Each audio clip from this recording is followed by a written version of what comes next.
Hello and welcome back to the Prospect podcast. I'm Ellen Halliday. And I'm Ilona Ferber. This week we are pleased to be joined by writer and lawyer Philippe Sands. Philippe's most recent book, 38 Londres Street, on impunity, Pinochet in England and a Nazi in Patagonia, was published earlier this month. Lovely to be with you. Very lovely. When we look at America, we're looking at an administration that sounds intent on territorial expansion. It's talked about Panama, it's talked about Greenland, it's talked about Canada, things we couldn't have imagined. It's an administration which is curtailing freedom of speech. I'm thinking of Mahmoud Khalil, or the detention of the Tufts PhD student, Rumesa Öztürk, who was taken in broad daylight. As a lawyer who has spent his career working on international law, human rights law, what would be your dispassionate assessment of America today and how well it is protecting and upholding these questions of human rights and international justice?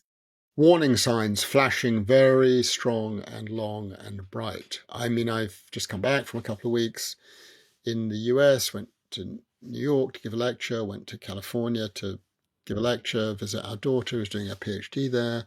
And it's extremely worrisome. If you'll recall in 38 Londres Street, I do deal with those early days of Pinochet and what he did. And, banning of books, deporting people, removing the military from office, removing the civil servants from office, replacing them with your own people. It looks horribly familiar. The playbook is very, very familiar. And the logical question one has to ask is, when will people start being disappeared off the street? And it's happening. It's happening in relation not only to foreigners with visas, but also people with green cards. What happens next? Does it happen next to people who have dual nationality and they strip one nationality? Do they start actually doing the same with their own nationals, some of whom apparently are having trouble being questioned at the border? So there is a path that's being taken. And in this context, the crucial institution in the United States, as it was in Chile under Pinochet's rule, is the courts. Will they be independent? Will they stand up to this? And at this point, I think the judges in the US are doing a pretty good job. And many cases have been filed, many cases are being brought, and interim relief injunctions are being given in relation to certain things, not in relation to others. But I think the judges are acting very independently. Ultimately, it will go to a single court. It will go to the Supreme Court of the United States. And we all know that last July, apropos Pinochet, the Supreme Court gave a ruling on immunity for the acts of a former president, and it ruled that there is a presumption of immunity for any official act. That is not the approach taken by the House of Lords, as I describe in 38 Londres Street, in relation to international crimes. And so that becomes the issue. And I think the two key individuals right now in the United States are going to be Amy Coney Barrett, one of the justices of the Supreme Court, and John Roberts, the Chief Justice of the Supreme Court. The courts were also central in Chilean life. And one of the dramas that I will surely encounter in my visit to Chile in the coming days is the reveal that the deal between Chile and the United Kingdom required Chile to strip Augusto Pinochet of the immunity he had given himself. It's all about immunity. And I am able to reveal in the book a conversation taking place between the president of Chile, Mr. Frey, and the president of the Chilean Supreme Court, at which the president basically, as I understand it, says to the president of the Supreme Court, when he's back, you strip him of his immunity. And that's exactly what happened. Now, that undermines the rule of law, the idea of a personal intervention, although, as you'll have seen in the book, it's what Pinochet used to do the whole time. When there was a risk of him being extradited to United States, or his mates being extradited to the United States, what does he do? He goes to the president of the Supreme Court and he says, I'll write this judgment. And he strengthens, shall we say, a judgment. So the courts have a crucial place. I've got to assume that in the United States, the idea of a president going to the president of the Supreme Court and saying, this is what you're going to do, is not going to happen.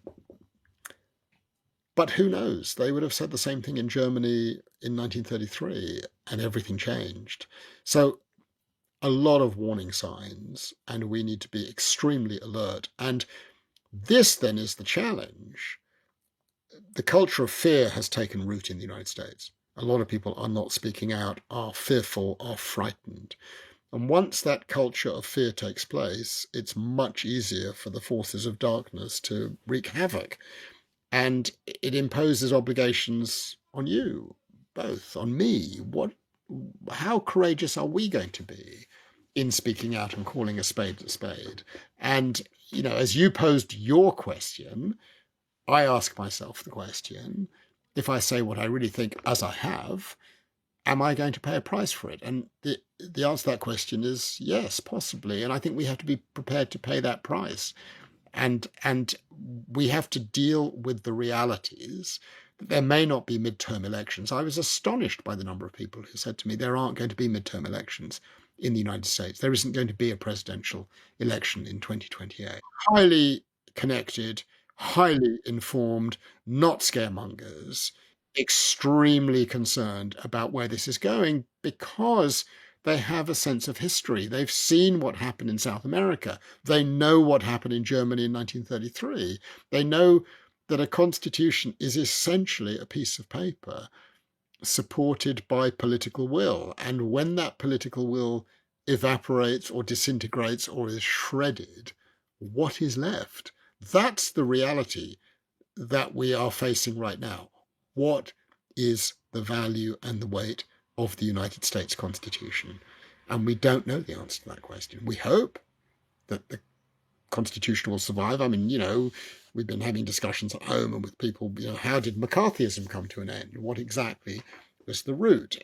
And we don't know. And we've got to hope that the Constitution of the United States is robust, that the judges are robust, and that the principles I care about are robust. I miss the United States. I mean, it seems to be tragic what is happening in the United States, and it's like a safety blanket in many ways that has been pulled away, and that is discombobulating and frightening even. But it's a reality. We've just got to deal with the reality of the situation and not pretend it's not happening.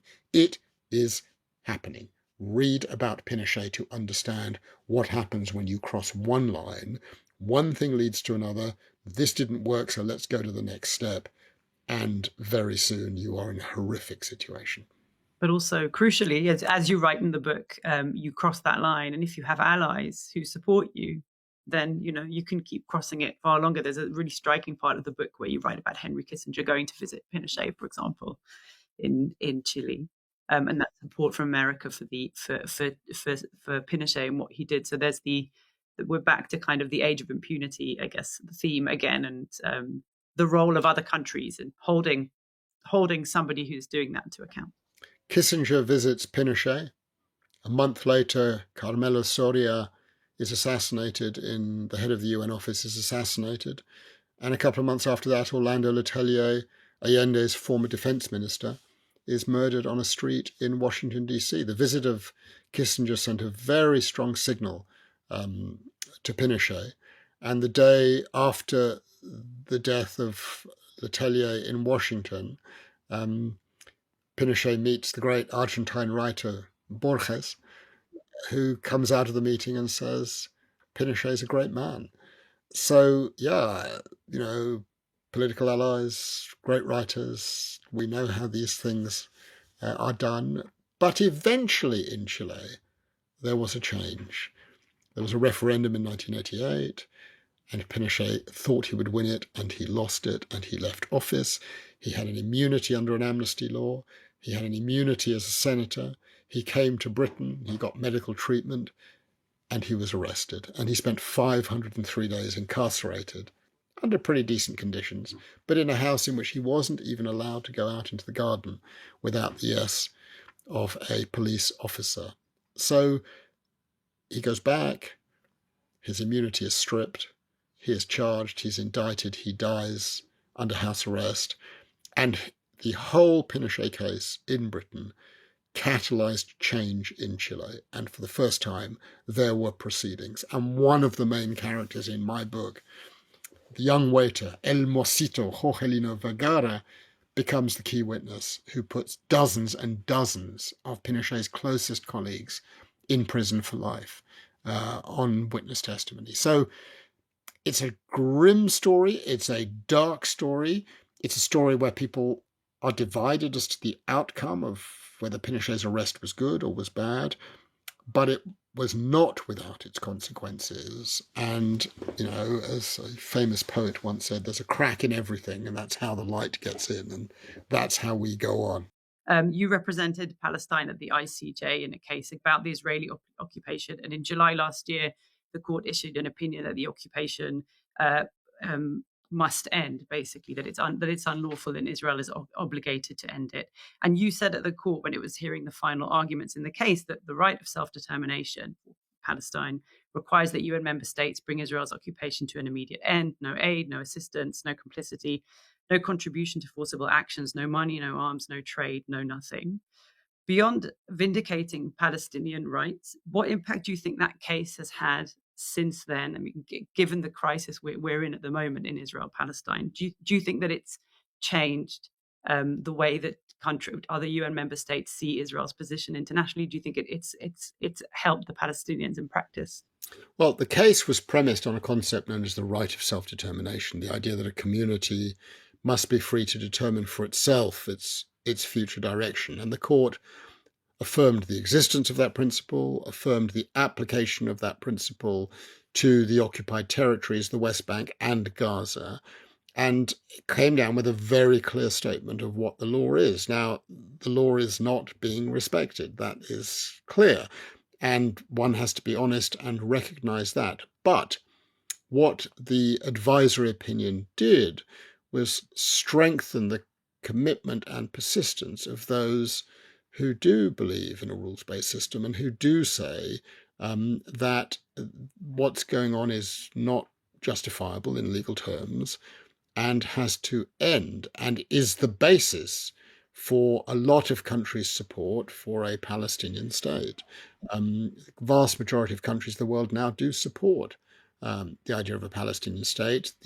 Those who don't is diminishing very rapidly. And for the first time, we have some EU member states who've now recognized Palestinian statehood, Spain, Ireland, I think one other country. And I think that advisory opinion has strengthened the move in that direction and made more stark the position of other countries that don't yet want to recognize Palestine. It's also had, I think, practical consequences in the United Kingdom. I mean, we have a government now that is committed to the rule of law. We have a Foreign Secretary and Attorney General personally who believe in the idea of a rules-based system. And I think it has strengthened their hand, probably, I don't know, I'm not involved in the actual discussions, on what is right and what is wrong. And we see that expressed in various different ways. I mean, my own hope is that the British government recognizes Palestinian statehood. I don't see why the state of Palestine being recognized should be something that Israel should have any say on whatsoever.